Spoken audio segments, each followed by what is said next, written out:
Welcome to the new sound of online radio. Welcome to the sound of Universal Broadcasting Network. 'Cause you make me feel like I've been locked out of hell. A mix of today's hits and hard-to-find favorites, combined with the most entertaining and intriguing talk anywhere. This is your sound. This is the sound of Universal Broadcasting Network at UBNradio.com.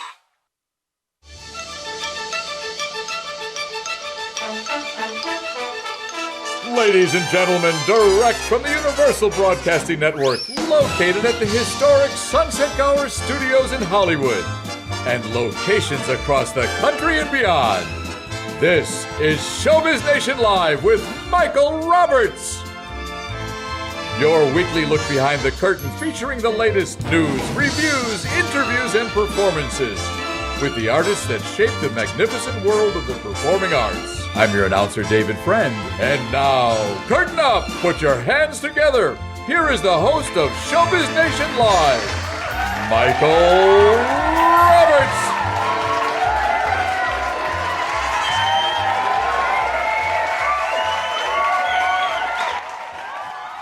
Welcome back.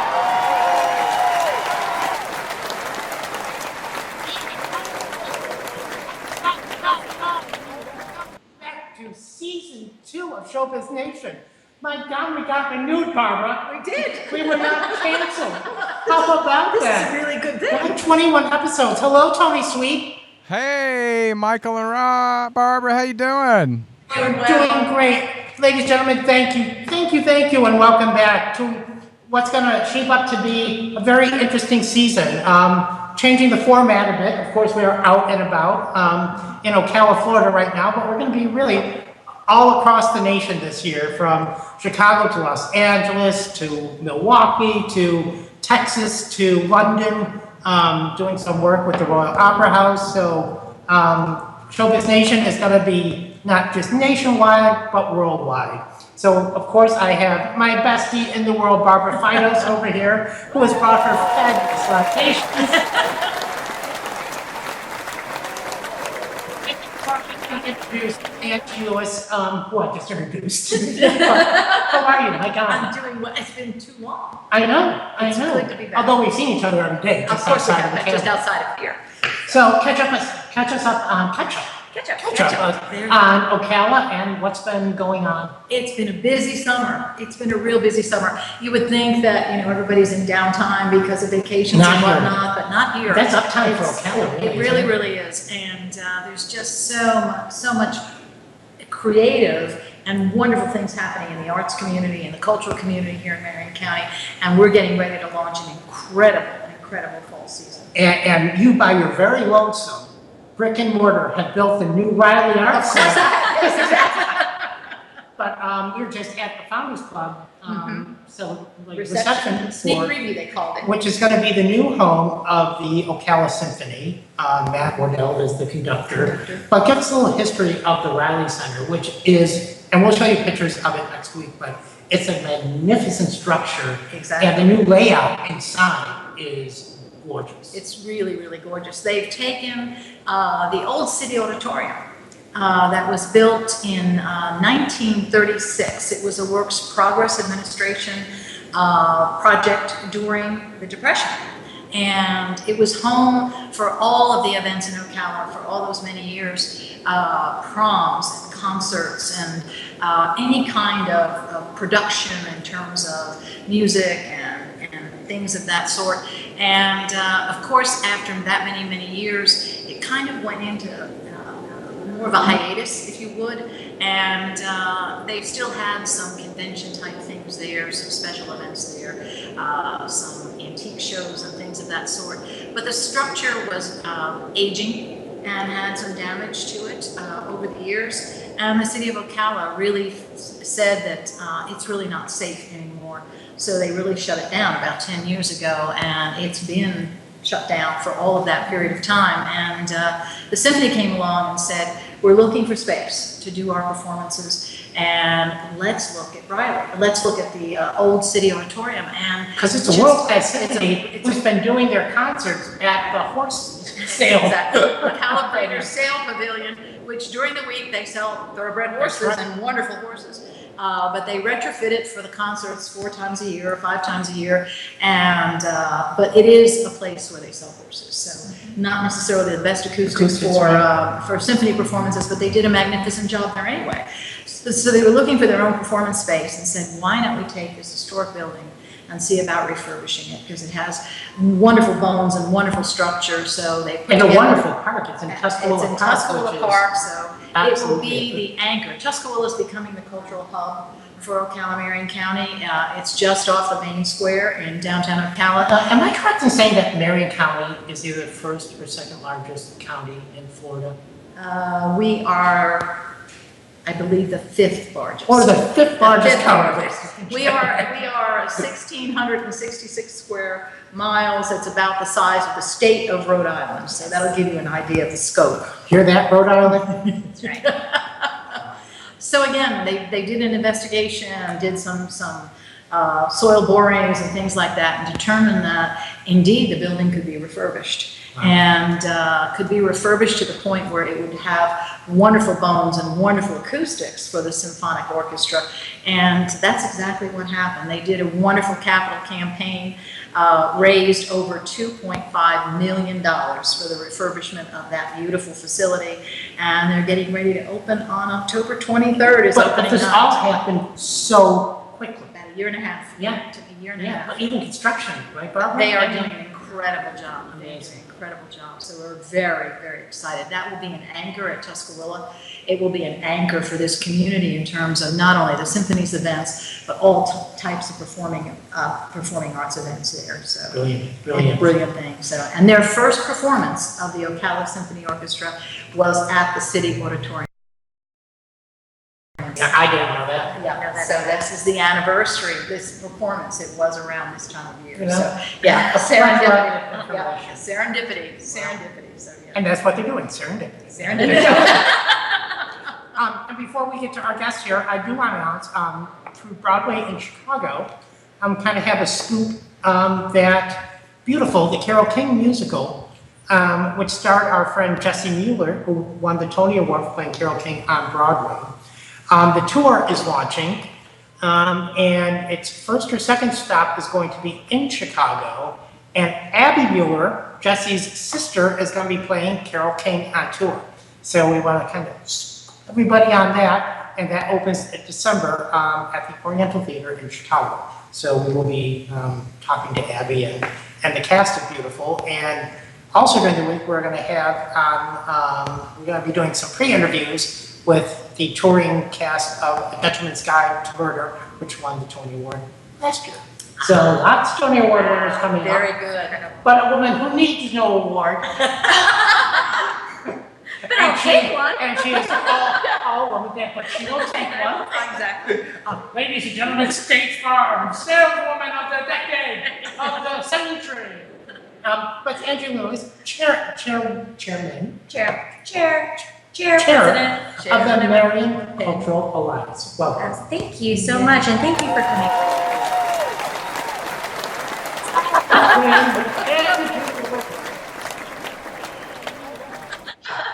You need more wine.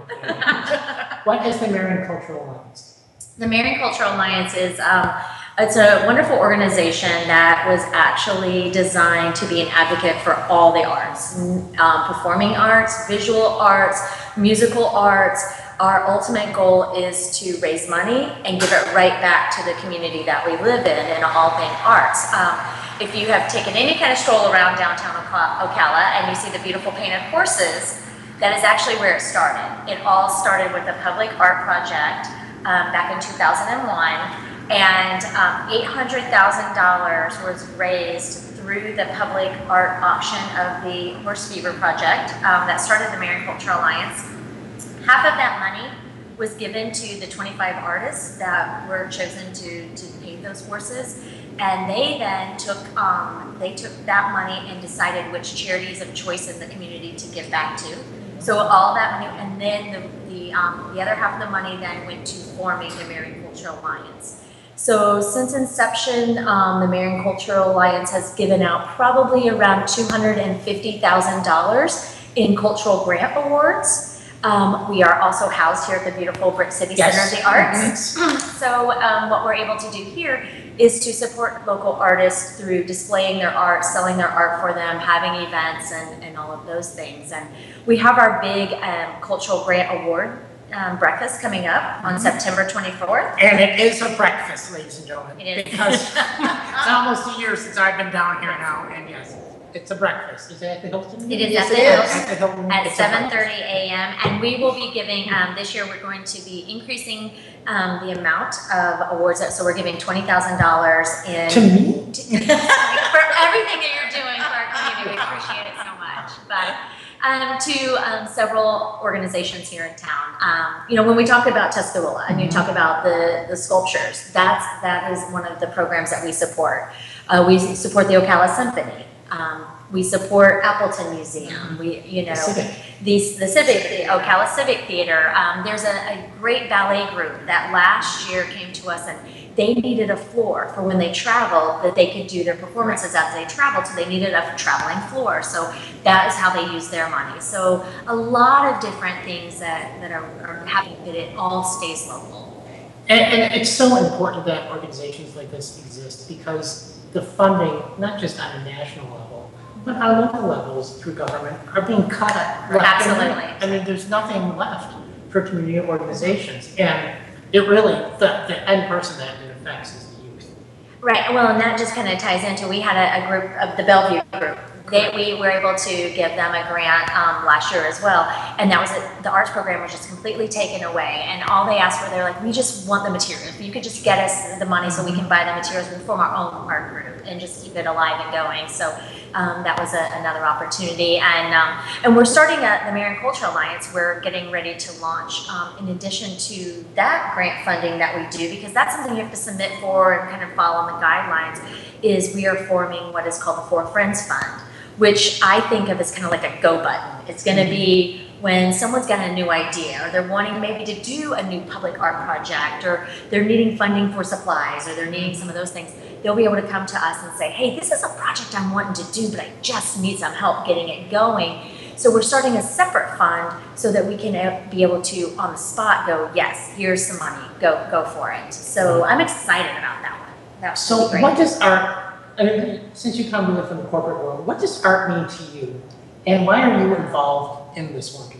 Art, to me, I think art is so important to a community, economic-wise, for just the way people feel. They take pride in their city when their city values art and everything. But it's about when you're trying to bring business in to a community. We all know they look at schools, That's right. hospitals, and the art. What is there to do? Entertainment, Correct. art, culture, what is there to do? And as a business owner, which, even though I'm a small business owner, when you're trying to retain good people in your community, or you're trying to bring in good talent, I just hired a girl from University of Georgia, just graduated from University of Georgia, brilliant girl. And what's exciting to me is we were able to get her to come to Florida. Correct. So those type of things, when you're getting people to come to our community and they see this excitement that's going on, art, that's all about art and culture and creating excitement around those things. And the outreach it has economically through restaurants. Absolutely, it's economic impact for everyone. Just in this block radius, there's the restaurants It is. that are not It really existing. is. And then you talk about our youth.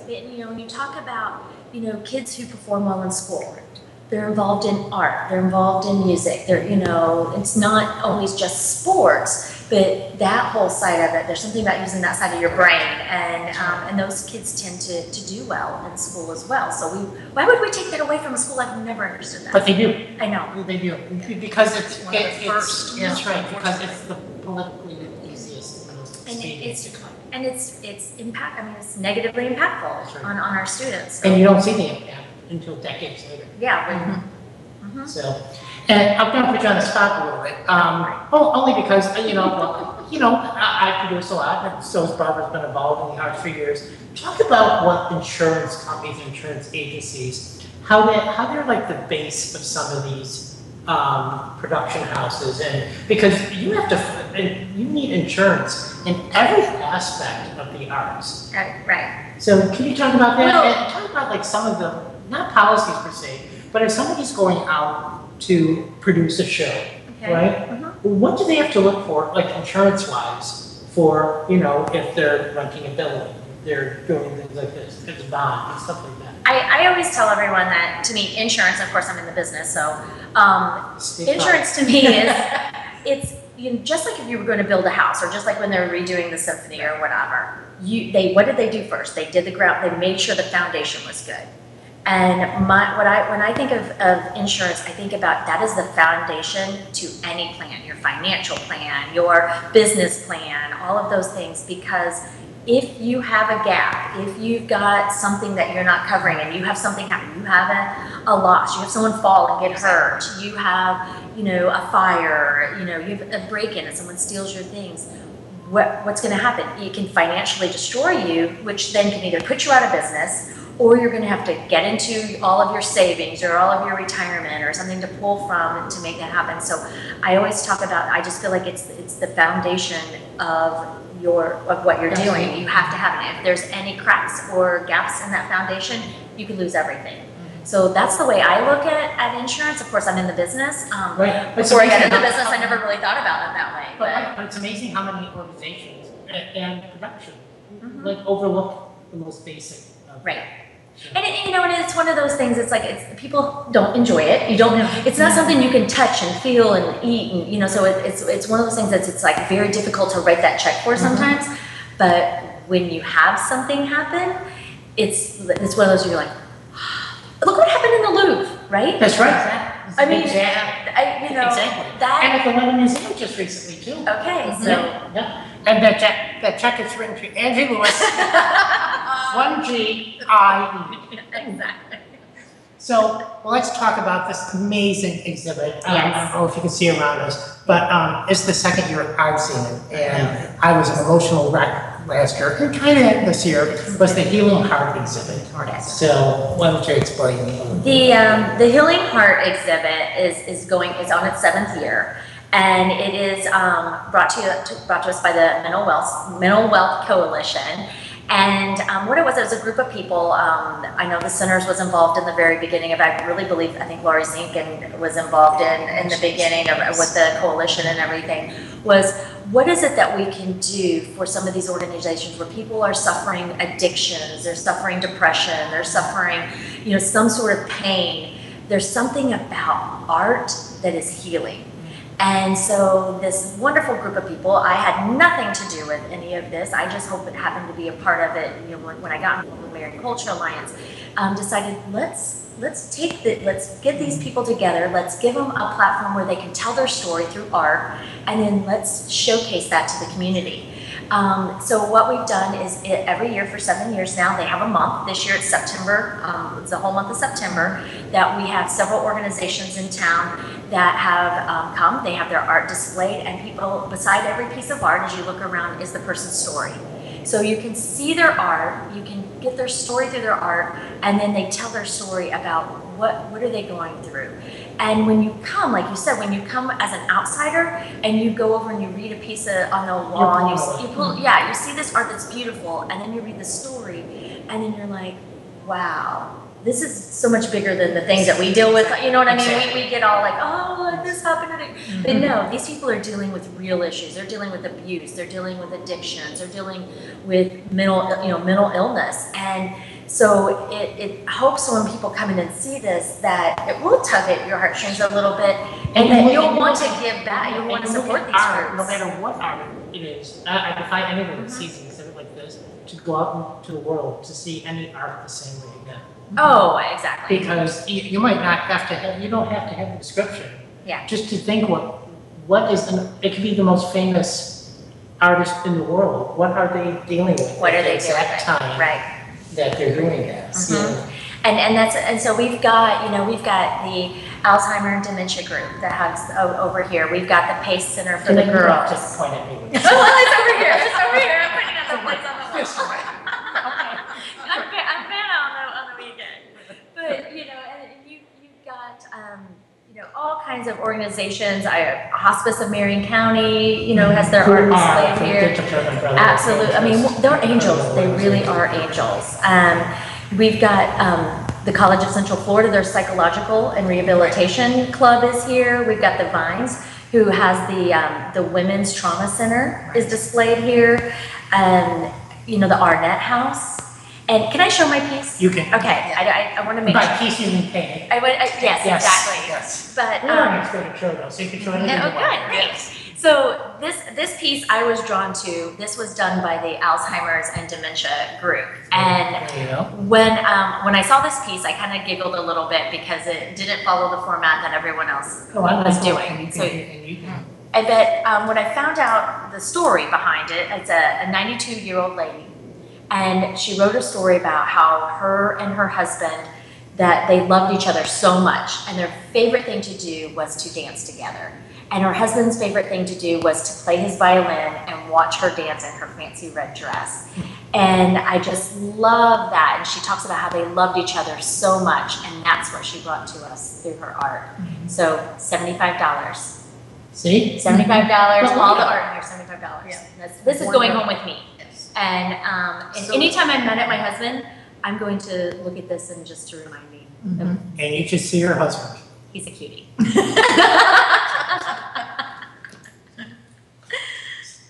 But they're all great pieces. So, and this is from, actually, can you hold it? I up? can, absolutely. And this is from the Hospice Marion County. Correct. Should I announce who did? Yeah, these pieces? yeah, I mean, yeah. Janelle Marion, Marin, is going to be on. And it just says, when mourning the loss of a loved one, we go through a range of emotions. Without meaning to, those emotions show us if it's good on our face. So. And it can be written on our face. And that's the thing, and we were doing some of the readings the other night when we had the event here, and I actually have a dear friend who had to leave the room, just like, Yeah. you're experiencing right now, because it does touch you somehow. And the story on that one was talking about when you've lost someone really close to you, how you get up every morning and we put on this mask and so that we can go face the day, but at the end of the night we come back and we look in the mirror and we're still looking at that same person who's broken and lonely, and she couldn't Right. stand it. She's like, that is exactly how I'm feeling.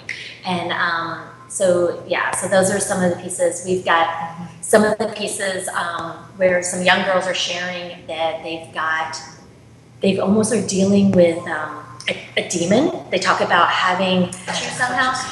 This other person who's talking to them, but how they're battling that, and it's powerful stuff. So, who is actually in charge of putting this together and bringing the pieces? And because there has to be so many pieces that they get, so how do they, What happens, What is I know that Megan Shea with the Centers has really rallied around this, and she is the one who just continues to try to organize it, make sure it happens. She works very closely with Paulette Milhorn, who is our gallery director, and it's fabulous. Everyone loves Paulette. So Paulette, I tell you right now, the reason why the gallery is like this, hello. I know.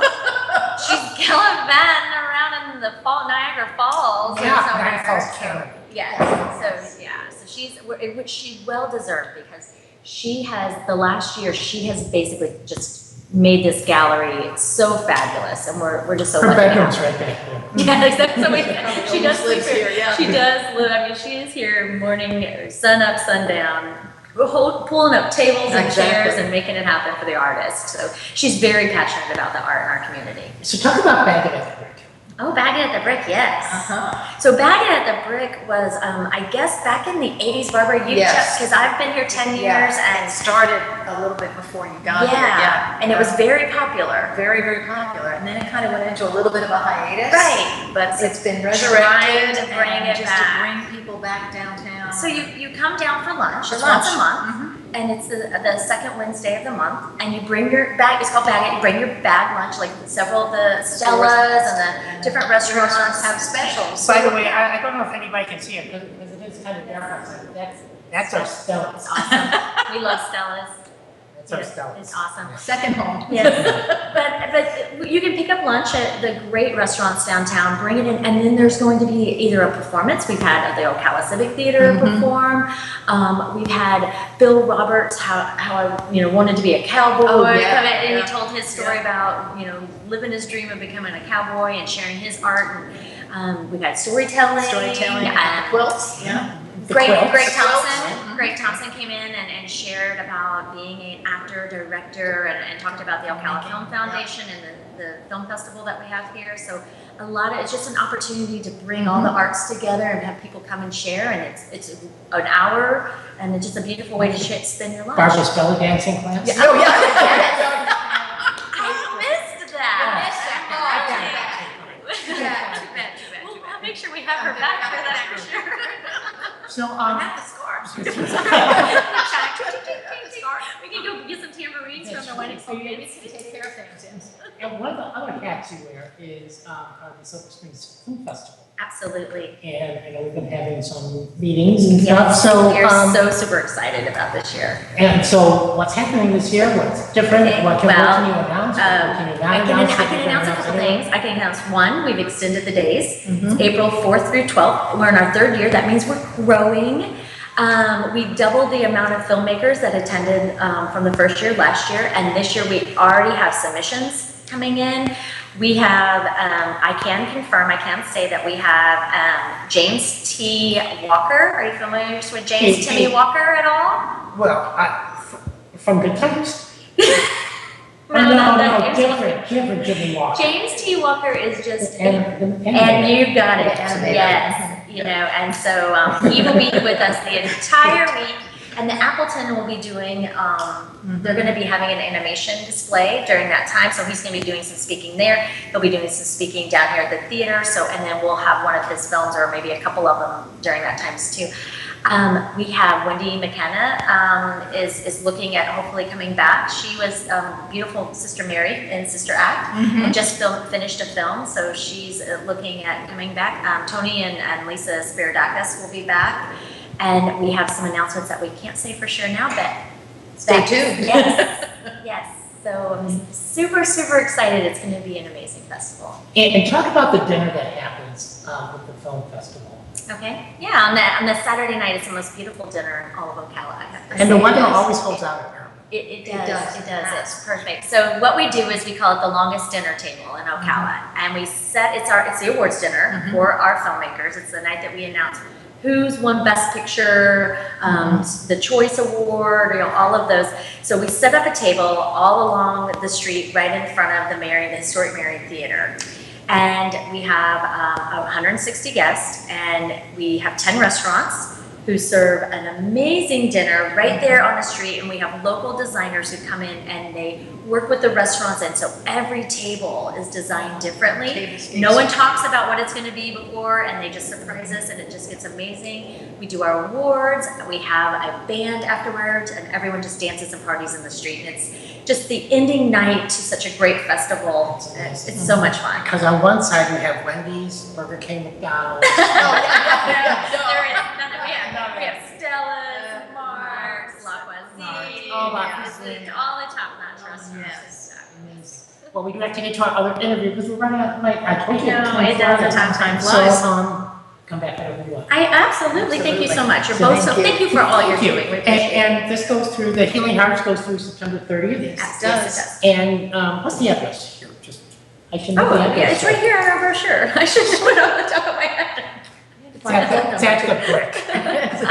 So. Brick City Center of the Arts, that's There you go. right. See how grabby she is. 23 Southwest Broadway Street. Broadway. Yes, Broadway. it's very fortuitous. That's right. So, and next up we have actor, filmmaker, director, and tutti patootie, Kent Moran, who has just directed a film called The Challenger, which is Michael Clark Duncan's final film. You know Michael Clark Duncan, an amazing actor, and also boyfriend to Omarosa. There you go. But so enjoy this interview, and we will see you next week. And Tony, thank you. Thank you, you so Tony. Thank you guys so much. You guys did All great. right. And we'll run that, and we could just do end credits, because we're going to just be here. Okay, that's not. Keep drinking. Here goes the interview. All right, here we go. Touch us. Thank you, producer. Okay, so now what happens? This is it. I got nothing left, man. I know. One day, you'll tell your kids, when you were up against the ropes, and you were down and had nothing left, that you stood up and you fought for who you are. Boxing is one of the hardest sports in the world. It requires endurance, strategy, technique. Think of your leg. Had to run. That's twice already. One more thing. You're gone. So why are you here, kid? I want to be somebody. Fighting ruined everything, Jay. Don't you know that? I need to get us back home, Ma. No, okay? not like that, Jay. No. Don't be outworked. Maybe our class, maybe our technique, but don't be outworked. You know, you're the only one that calls me by my name. Hell, I'm the only one that knows you. That's it! The crowd loves this kid. We make a show. The Challenger. They offered you a title shot. I can't do it. What did you just say? Stop holding back! I'm doing my best, all right? No, What do you want from me? your best.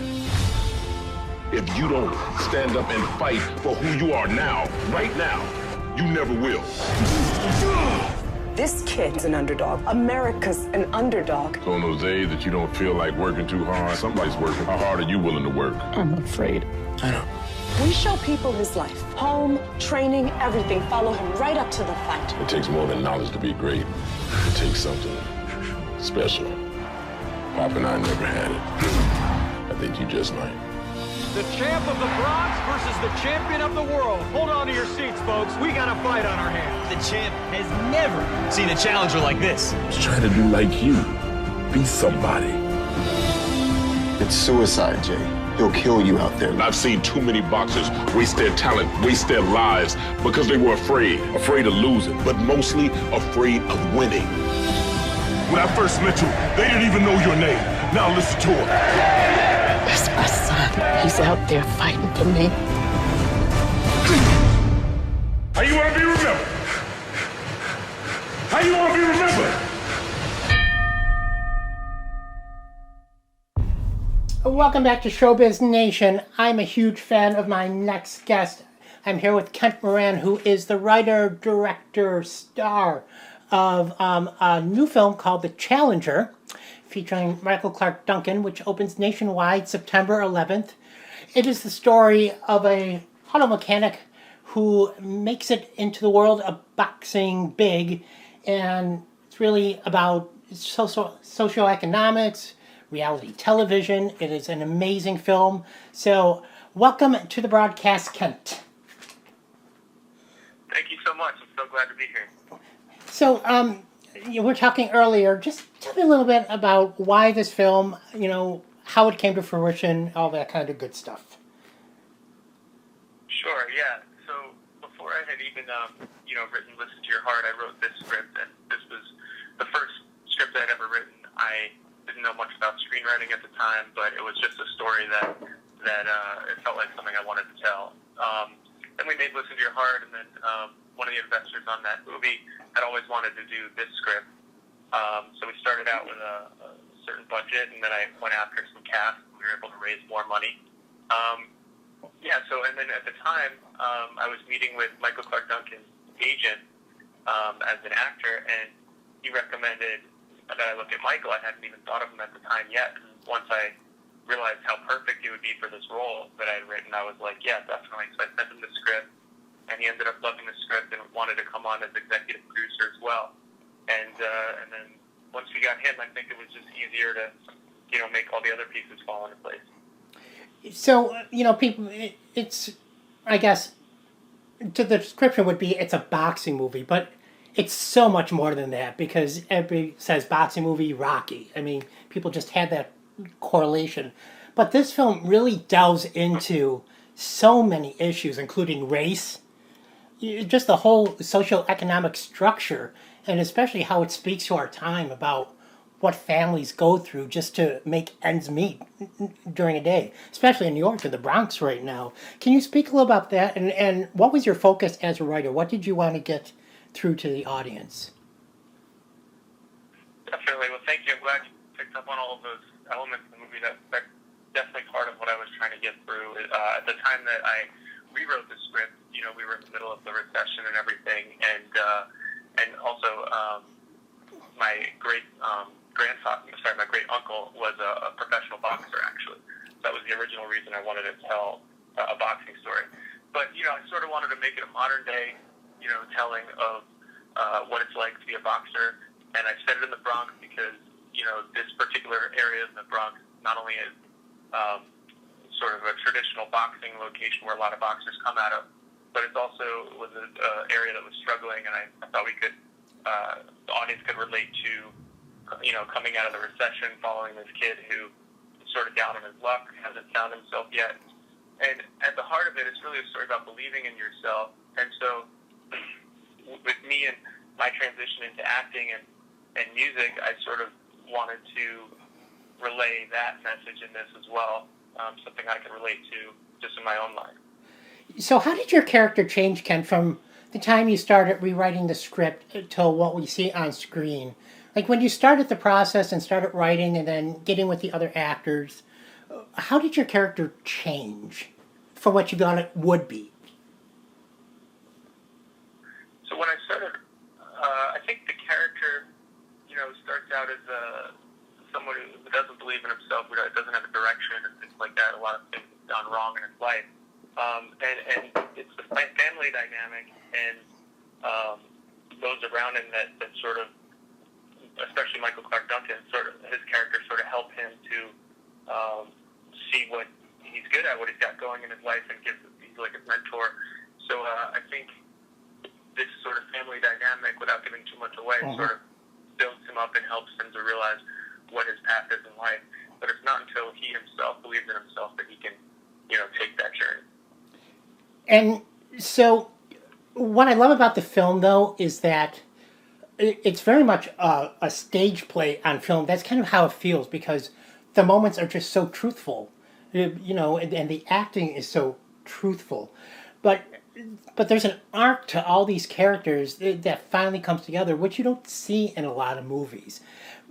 But just take us through, because as a writer, actor, director, wearing so many hats, what are the challenges of you directing yourself and other actors without losing the truth of a scene?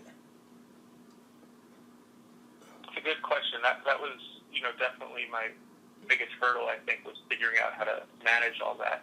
And I think because I was the writer and director, I knew exactly like where I wanted this to go and how I wanted to shoot it and everything. A lot of the stage play thing you just mentioned, I think, has to do with I wanted to do limited coverage, really live with the characters, see the environment. The environment definitely plays a big role in the movie.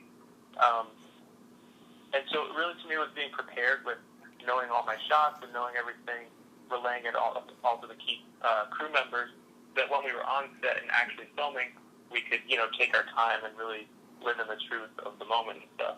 A lot of the best stuff is actually improvised in the movie when we were able to sort of just go off book and live in the moments at the time. And boy, isn't that incredible? And that's the one thing about great actors, because they make other actors better. So people like Michael Clark Duncan, and I mean, Sarah, who plays her mother, Sarah Wilkinson, is one of my favorite people in the world. And for people that don't know her, and if you get a chance, well, you can't get a chance now, but she was in The Piano Lesson on Broadway. My God, it's got to be 20 years ago. She won the Tony Award. Still one of the best performances I've ever seen in my life.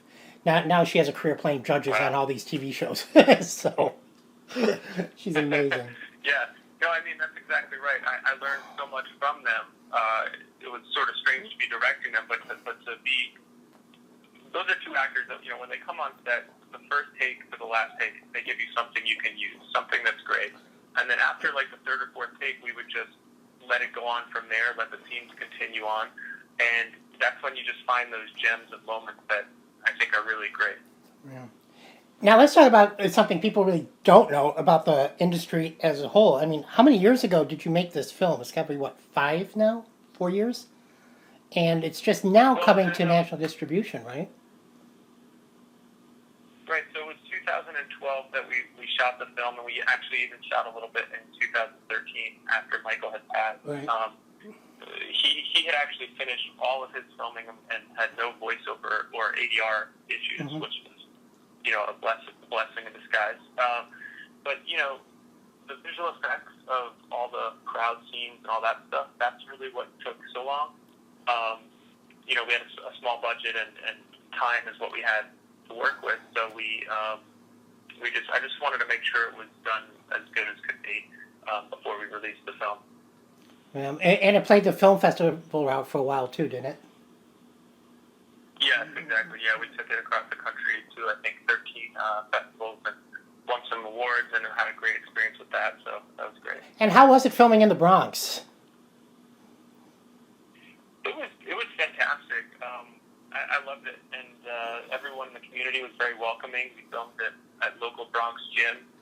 In fact, one of the gyms that we filmed at, that was the main location for where he's training, that was the last time that gym was open, and then they had to close it down. Oh, wow. Thankfully, they got a new place. But we were lucky to get into that gym. It was there for like 40 years. It's a beautiful gym, so that was great. And let's talk about your personal transformation, because you were, 250 pounds before the movie started? Just like eating Burger King every day, and then what? You started training? But I mean, I read a little background about your training schedule, and my God, what the hell? Yeah, I know. It was pretty wild. I trained for about 7 months for the movie at Wild Card Boxing here in Hollywood, where Freddie Roach, it's at his gym, and he trains Pacquiao there. So yeah, I wanted to be like Jaden in learning boxing from the ground up, and so I literally wrote a lot of those training sessions into the movie. Wow. And a lot of the technique and everything. And yeah, I didn't honestly lift any weights or do anything different. I just did exactly what a boxer's training would be. So I would run, 5 to 7 miles, and then I would do my training in the gym. And then the hard thing was when we were actually shooting, and I still continued to train during the filming, which was exciting, but a lot of work. Man. So, and this was, sadly, Michael's last film. I don't want to focus too much on the tragedy of it, but how did you find out, and just that whole aftermath, because it was so unexpected? Yeah, I mean, well, it was actually on Labor Day 3 years ago, so very close to right now. And I was taking a break from the movie and just had a Labor Day weekend with friends, and then we were in Lake Arrowhead, actually. I heard the news, and honestly, it was so shocking to me, I just broke down crying, because we had heard he was maybe getting better and everything, right. But I later found out he was in a coma, and it was, so totally tragic. Mm-hmm. And I have to say one thing, because, I live in Chicago, and he would visit with Omarosa a lot, and we would be at different events and stuff.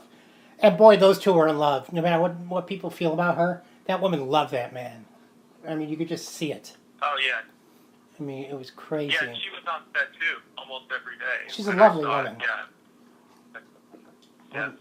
And before I want to go into some other movies and stuff that you've done, but so I have to tell you, I watched this movie with my 92-year-old father, who was a boxing fanatic. He actually had some of Jack Dempsey's old black and white reel fights, film reel fights that he used to make me watch as a kid. Wow. Yeah, and so he watched it and got a whole different aspect of what the movie was about. And of course, I watched it from my big Queenie theatrical background. I got a whole other end of it. And so, but it's amazing just the cross-generational appeal this film has. And it's because of you and just your eye for the truth that I think makes the film a success. Well, thank you so much, and that's really wonderful to hear. You enjoyed it too, and for different reasons. That's so cool that people can experience, art, film, whatever it is, totally in different ways. I love it.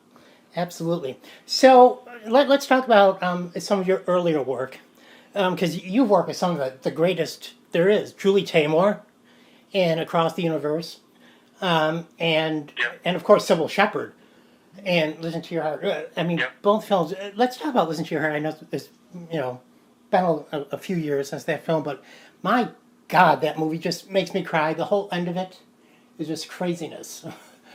But what have you learned as not only an actor, but just how to live your life from people like Julie Taymor, Michael Clark Duncan, Sybil Shepherd? I mean, people that have been through the mill in the industry and come out on top. What have I learned from them? Yeah, both as a professionally and as a person. Yeah, certainly. I think just the truth is an interesting word, because I think that's really the main thing you learn, is that they bring it so quickly, and really it's just sort of a comfort in knowing what they have to offer as an actor, what they've done with their character, and it's just that ease, and it sort of rubs off on you. Like, it's easier to act around them, it's easier to direct around them, because they're such professionals, and they are already bringing their A game as soon as they get there. And it stands out. It really does among a little bit more newcomers. Mm. And let's talk about your music background, because you're a composer in your own right. And what is your love for music? What is your favorite genre? And what inspires you to write music? So music, I've always loved all types of music, actually, from Sinatra and a lot of the classic type stuff to some more modern, even pop music and all around. But for me, I never actually learned how to technically read or write music. But it was just learning how to write songs, I guess. I picked up a guitar at an early age, like 14, and just started playing the piano at 15. And I fell in love with being able to tell stories through songs and just melodies. So yeah, my Listen to Your Heart was a special thing, because I got to combine, the writing and the acting and the music, which was so special for me, and I loved doing that. So it's sort of what I've always been doing, is singer-songwriter type stuff. So how did you score Listen to Your Heart? What was it? Did you score a lot of the music before filming? How did that work? Yeah, so that's an interesting question. I wrote all the original songs before filming. Wow. I wrote them while I was writing the script. So the original songs, I was like, oh, this song, I'm going to help tell the story with the lyrics of this song in this spot, that kind of thing. And then at the end of filming and the editing process, I used temporary scores to put together the edit with my editor at the time. And then what I did was I decided sort of what kind of instrumentation I was looking for, and I decided I wanted to be simple piano, guitar, Yes, and the violin. piano is just so beautiful in that whole score. Oh, thank you. And honestly, you'd be surprised. I don't play piano very well, actually. I just, whatever I can play, I can't play other people's music that well. So I was lucky to be able to pull it off, honestly. Well, it's a bit narcissistic, but okay. Now you have to say, I don't want to play other people's music. I only want to play my own. That's what you have to do. And one of my favorite pieces, right? One of my favorite pieces in the whole thing is I guess I don't want to give too much away of the film, but it's just called Funeral, and the piano is just so brilliant in that whole piece. But yeah, I'm a fanatic of that score.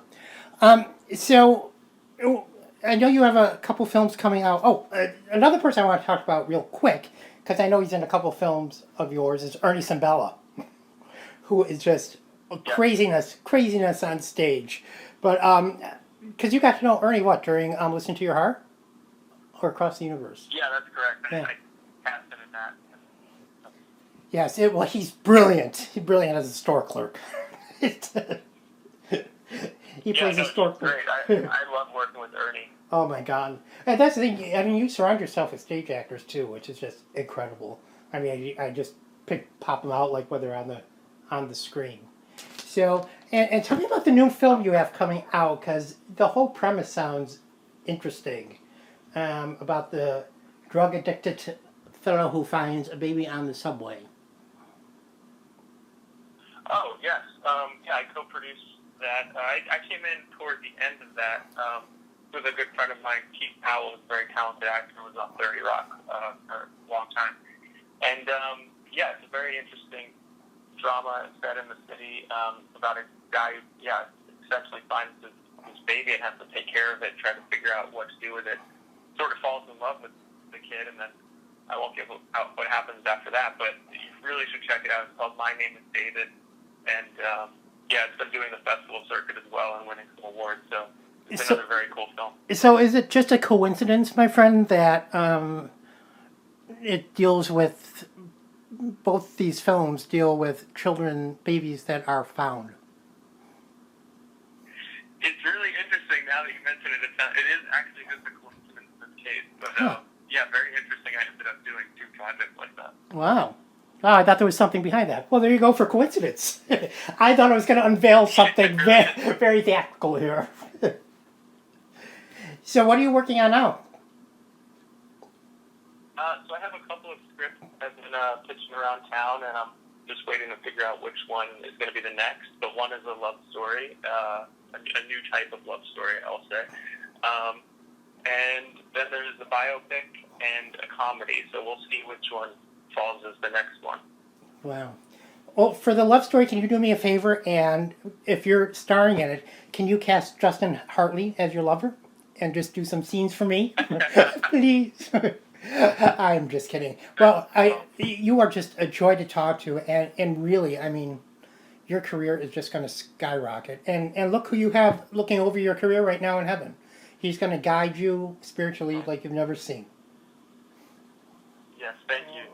Absolutely. So, and I want to bring you...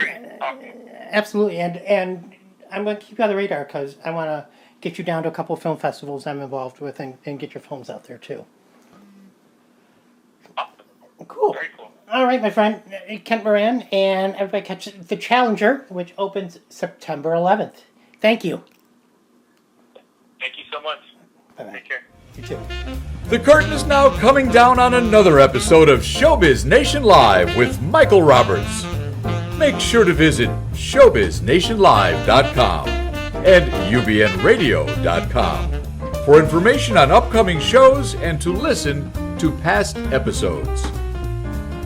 Thank you for tuning in, and please support your local theaters and arts organizations. I'm your announcer, David Friend. See you at a